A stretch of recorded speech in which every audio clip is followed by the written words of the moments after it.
und herzlich willkommen zurück auf meinem Kanal. Ich bin Judith und ich zeige dir heute, wie du diesen wunderschönen 2-in-1 Miniscarf selber stricken kannst.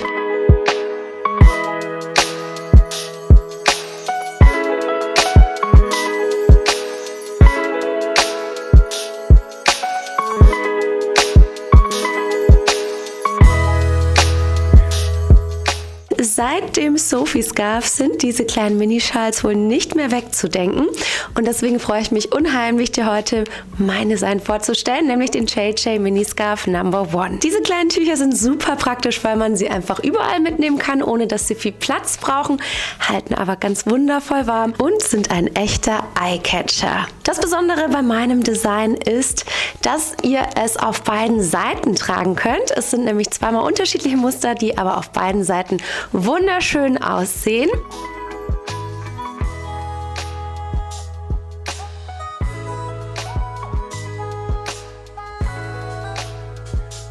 Wenn dir das Video gefällt, freue ich mich riesig, wenn du dem Video einen Daumen nach oben da lässt. Und außerdem habe ich noch eine kleine Überraschung für meine YouTube-Zuschauer. Nämlich könnt ihr mit dem Code YouTube15 ganze 15% auf die schriftliche Anleitung sparen. Ihr könnt den Schal natürlich ohne die schriftliche Anleitung einfach selbst umsetzen. Aber mit der schriftlichen Anleitung geht es sehr, sehr, sehr viel einfacher. Und außerdem unterstützt ihr damit meine Arbeit sehr. Alle Materialien, die ich heute für diesen Schal oder für den zweiten Schal in der Luxus-Kaschmir-Variante verwendet habe, habe ich dir wie immer unten in der Infobox verlinkt. Und jetzt ganz viel Spaß beim Stricken. Ihr könnt das Tuch, wie gerade schon gesagt, in zwei verschiedenen Varianten stricken.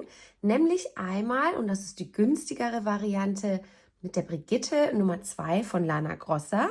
Aber nur weil das die günstige Variante ist, heißt das natürlich nicht, dass es nicht gut ist. Das ist nämlich auch ein ganz tolles Garn. Und zwar besteht das zu 47% aus Alpaka, 45% Baumwolle und zu 8% aus Schurwolle.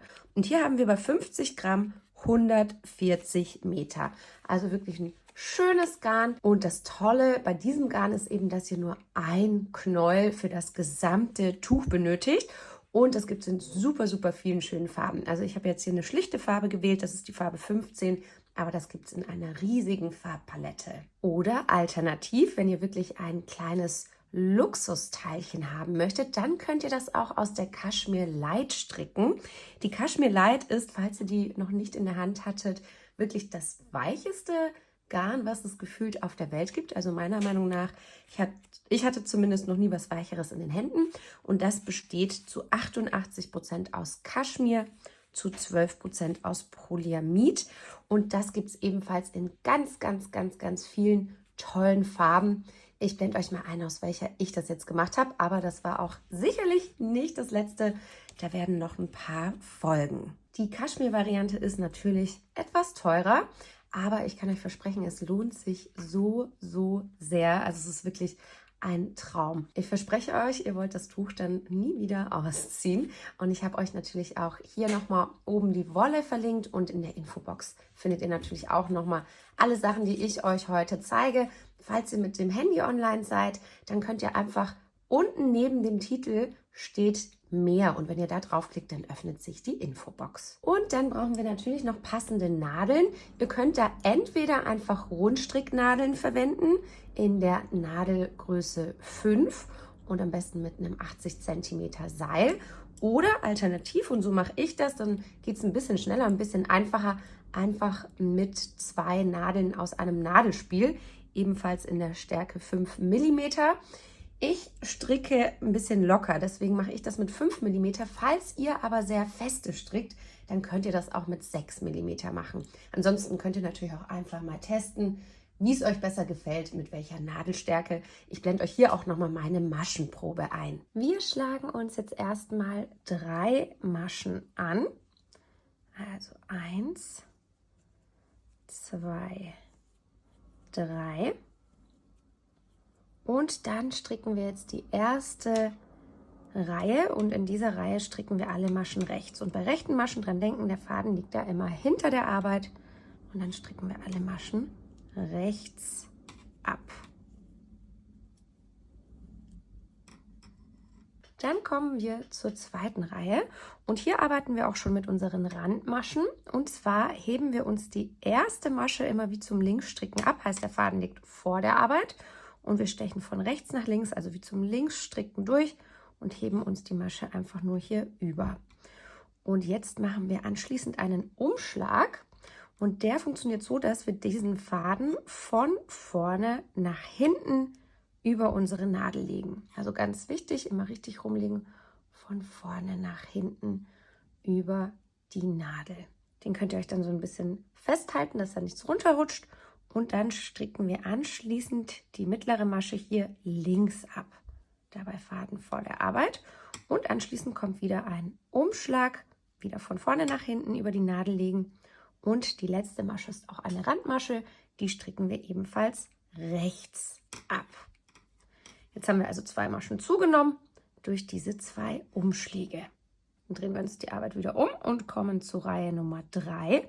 Die erste Masche ist die Randmasche, die heben wir wie zum Linksstricken wieder ab. Und jetzt wollen wir die folgenden Maschen rechts stricken. Allerdings, wenn wir die jetzt hier ganz normal rechts abstricken würden, also hier durchfahren und das abstricken, dann haben wir hier ein großes Loch und das wollen wir natürlich nicht. Und deshalb stricken wir den Umschlag immer verschränkt ab. Bedeutet, wir stechen einfach hier hinten ein, also hier auf der hinteren Seite, wo der Faden dann kommt, also wo das hintere Maschenglied sozusagen sich befindet, da stechen wir von rechts nach links durch und holen uns den Faden und somit haben wir diese Masche jetzt verschränkt abgestrickt. Ihr seht schon, das macht dann hier so eine Schränkung. Die nächste Masche können wir dann ganz normal rechts stricken und dann kommt wieder ein Umschlag und auch den stricken wir wieder, wie gerade gelernt, verschränkt ab. Die letzte Masche ist unsere Randmasche und deshalb stricken wir die ganz normal rechts ab.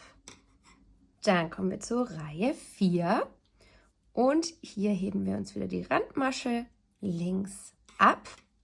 Und jetzt können wir auch schon mit 2 Randmaschen arbeiten. Jetzt haben wir nämlich schon genügend Maschen zur Hand und deswegen machen wir die Randmaschen jetzt immer bei den ersten beiden. Also heißt, wir heben einfach die ersten beiden Maschen wie zum Linksstricken ab.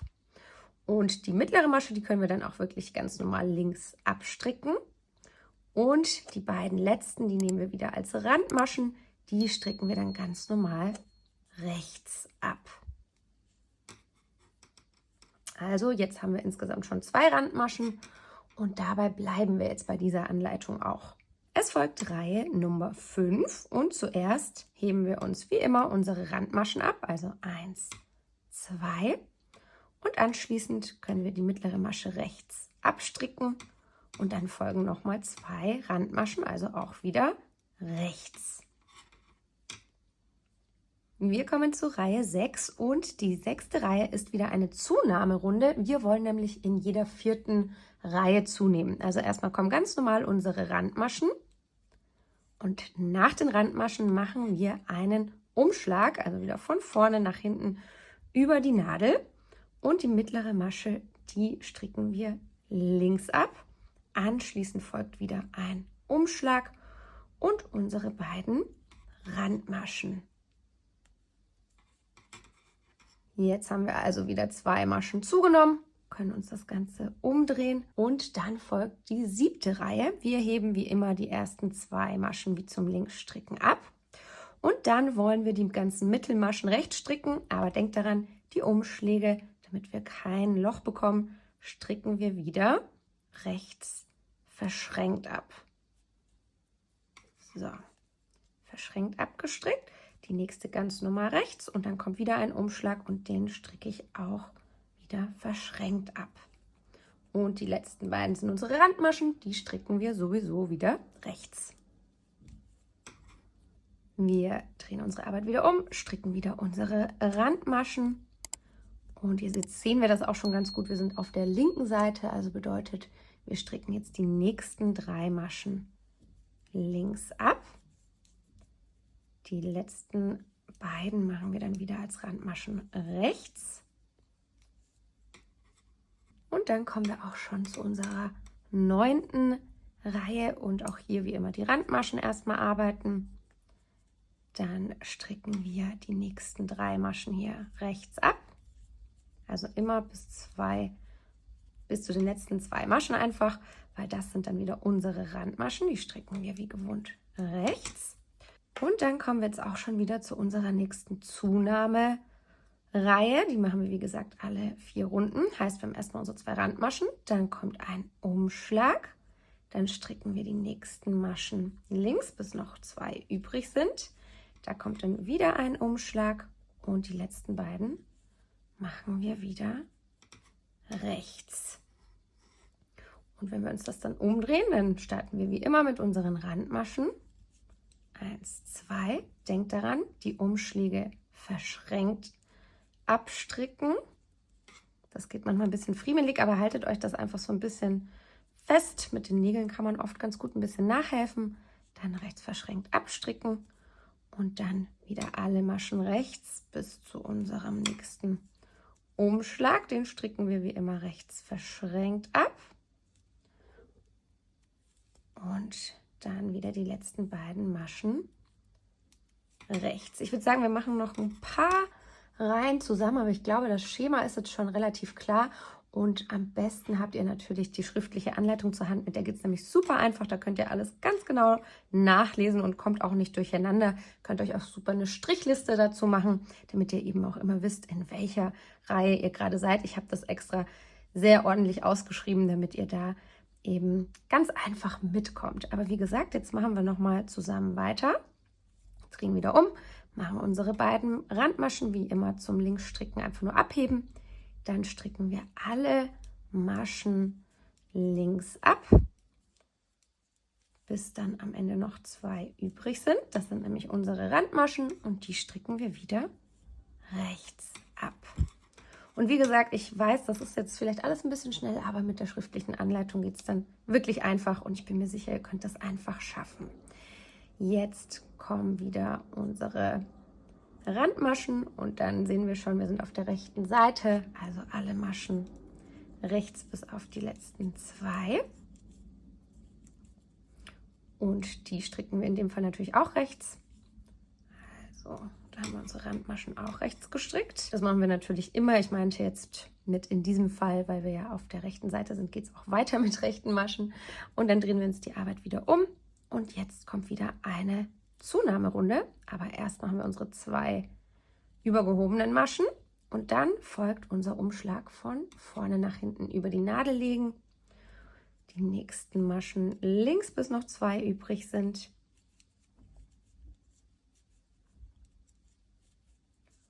Und dann folgt wieder ein Umschlag und die folgenden Maschen rechts stricken.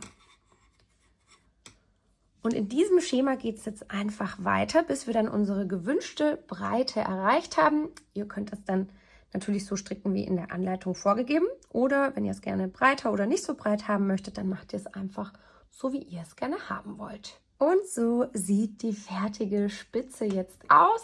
Wir sehen, sie hat sich wirklich sehr gleichmäßig und hübsch gebildet. Also hat alles perfekt geklappt. Und jetzt haben wir die gewünschte Maschenanzahl erreicht. Bedeutet, wir stoppen jetzt auch mit den Zunahmen. Ihr könnt es, wie gesagt, so breit machen, wie ihr möchtet oder wie es in der Anleitung beschrieben ist. Und jetzt geht es weiter mit dem Musterteil. Und wir machen aber auch in dem Musterteil, starten wir immer mit unseren Randmaschen und mit denen enden wir auch. Also denkt daran, am Anfang immer 2 Maschen wie zum Linksstricken abheben und am Ende 2 Maschen rechts stricken. Und unser Muster, das wir jetzt machen, das besteht auch immer aus 4 Reihen. Also wir starten jetzt erstmal, wie gesagt, mit den Randmaschen. Und anschließend stricken wir jetzt eine rechte Masche und 2 linke Maschen. Und das wiederholen wir jetzt die komplette Reihe, also bis kurz vor unseren Randmaschen. Wir machen wieder eine rechte Masche und anschließend 2 linke Maschen. Eine rechte und 2 linke und so weiter und so fort, bis noch 3 Maschen übrig sind. Und jetzt sind noch 3 Maschen übrig. Das bedeutet, wir machen jetzt nach den beiden linken Maschen nochmal eine rechte zum Abschluss Und anschließend kommen unsere beiden Randmaschen und die machen wir sowieso rechts. Die zweite Reihe funktioniert so, dass wir wie immer mit unseren Randmaschen starten. Und anschließend machen wir eine linke Masche und dann 2 rechte Maschen. Und das wiederholen wir jetzt wieder die ganze Zeit. Eine linke Masche und 2 rechte Maschen. Ich zeige es noch einmal. Eine linke Masche und 2 rechte, bis wir am Schluss noch 3 Maschen übrig haben. Und dann enden wir mit einer linken Masche und unseren beiden Randmaschen. Weiter geht's mit Reihe 3. Wir starten wie immer mit unseren Randmaschen und anschließend stricken wir jetzt einfach alle Maschen rechts ab, bis wir wieder bei unseren Randmaschen angekommen sind und die stricken wir aber dann natürlich auch rechts. Und jetzt fehlt uns nur noch die letzte Reihe und die funktioniert wie folgt. Wir starten wie immer mit unseren Randmaschen und anschließend kommt eine linke Masche und 2 rechte Maschen. Und das wiederholen wir wieder, bis wir 3 Maschen übrig haben. Also eine linke Masche und 2 rechte. Eine linke und 2 rechte. Und dann machen wir am Ende nochmal eine linke Masche und unsere beiden Randmaschen. Und diese 4 Reihen, die ich euch jetzt gerade gezeigt habe, die wiederholen wir jetzt einfach so lange, bis wir unsere gewünschte Länge erreicht haben. Und dann geht es weiter mit unseren Abnahmen. So, ich habe das Muster jetzt ein ganzes Stückchen lang fortgesetzt und jetzt kann man das auch richtig schön erkennen. Also ich finde, das ist wirklich ein sehr schönes Strukturmuster und wir kennen auch schön hier unsere Randmaschen, die das nochmal so absetzen. Also ganz, ganz toll. Und was ich ja auch sehr wichtig finde, gerade bei Schals, dass sie auch auf der Rückseite cool aussehen. Und da haben wir nämlich dann dieses Muster und das finde ich auch super edel und super schön. Also der Schal schaut dann von vorne wie auch von hinten richtig, richtig cool aus. Und um das Muster zu beenden, damit das eben auf beiden Seiten dann hier auch gleich ist, habe ich nochmal die erste Reihe danach wiederholt. Also wir haben ja immer 4 Reihen, die wir die ganze Zeit wiederholen. Die erste habe ich noch einmal extra gemacht und dann habe ich anschließend eine ganz normal glatte rechte Reihe, also immer die Randmaschen zuerst und zum Schluss, dann innen alle rechts und dann auf der Rückseite nochmal eine Reihe, wo ich alle links gemacht habe, also außer die Randmaschen natürlich.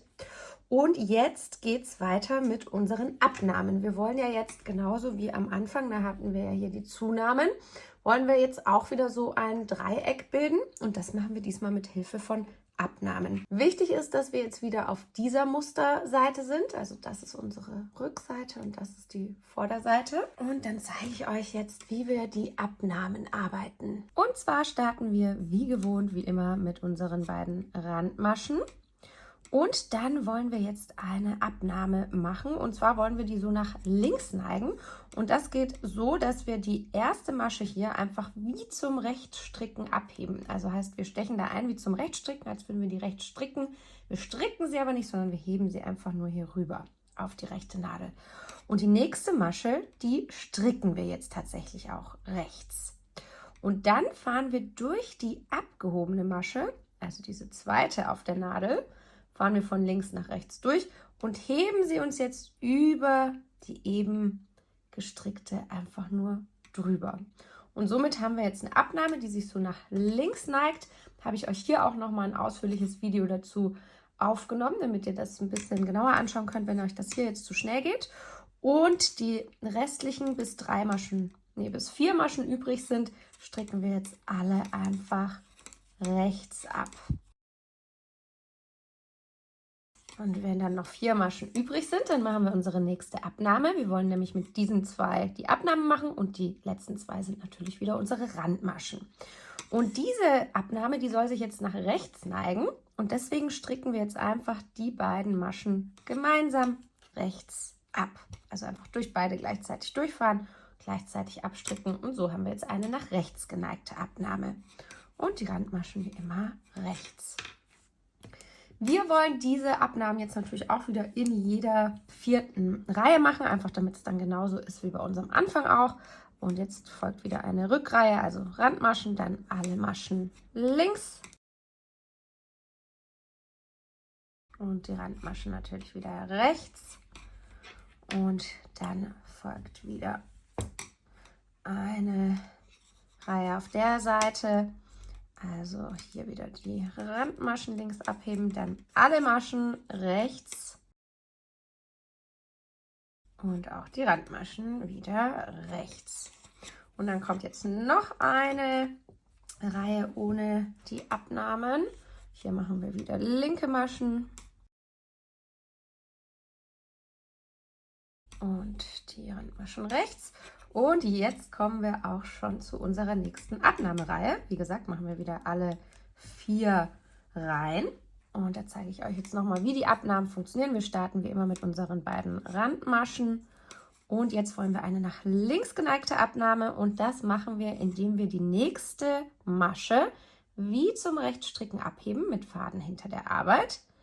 Und die folgende Masche stricken wir einfach rechts ab.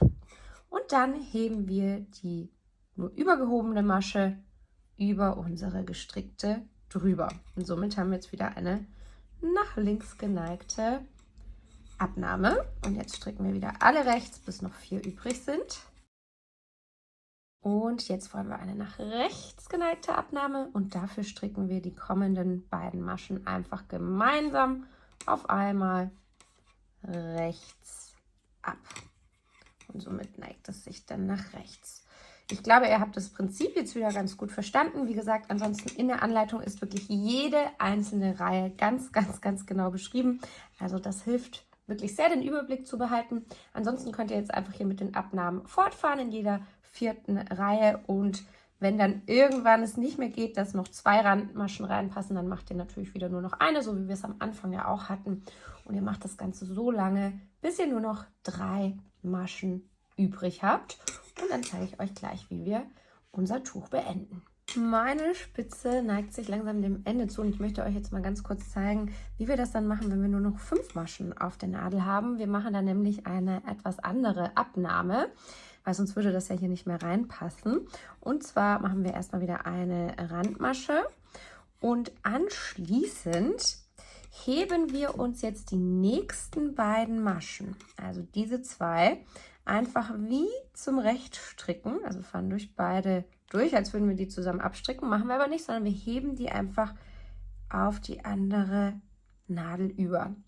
Also jetzt haben wir 2 Maschen abgehoben und dann stricken wir die nächste Masche rechts ab und dann heben wir uns die beiden abgehobenen über die eben gestrickte Masche. Und jetzt seht ihr schon, jetzt sieht das so aus, das ist dann nämlich ein richtig schöner Abschluss und die letzte können wir wieder rechts stricken. Das hat sich dann jetzt hier nämlich schön zusammengefügt und dann stricken wir auf der Rückseite die Maschen nochmal ganz normal ab. Also eine Randmasche mache ich da auch nur noch, weil sonst passt es nicht mehr rein. Bei der Reihe davor gerade auch. Und zum Schluss können wir jetzt einfach noch alle Maschen ganz normal abketten. Also ich stricke da einfach eine Masche, stricke die nächste und dann hebe ich mir die gestrickte, also die erste gestrickte über die zweite drüber. Und das wiederhole ich dann nochmal, stricke die nächste und hebe mir die hier wieder drüber. Und dann können wir uns das Ganze noch abschneiden, ein bisschen länger, damit wir es ordentlich vernähen können. Ich reiße mir das jetzt mal kurz ab, weil ich gerade keine Schere da habe. Und dann sind wir jetzt auch schon fertig. Ich empfehle euch noch, weil diese beiden Ränder sich hier noch so ein bisschen einrollen, also überhaupt nicht schlimm. Aber ich würde euch noch empfehlen, das Ganze noch zu waschen und ein bisschen zu spannen. Dann liegt das einfach nochmal schöner und insgesamt legen sich die Maschen einfach nochmal sehr viel schöner. Ich habe euch dazu auch nochmal ein Video hier oben verlinkt. Aber jetzt ist erstmal euer wunderschöner Schal fertig, auf den ihr richtig stolz sein könnt. Ich trage jetzt gerade die Kaschmir-Version und ich muss sagen, ich bin so verliebt in diesen Minischal. Ich hoffe, dass euch das Design genauso gut gefällt und wenn das der Fall ist, dann vergesst bitte nicht, dem Video einen Daumen nach oben zu lassen und ich wünsche euch ganz viel Spaß beim Nachmachen. Ich bin gespannt, aus welcher Qualität und in welcher Farbe ihr ihn stricken werdet. Schreibt das unbedingt mal in die Kommentare.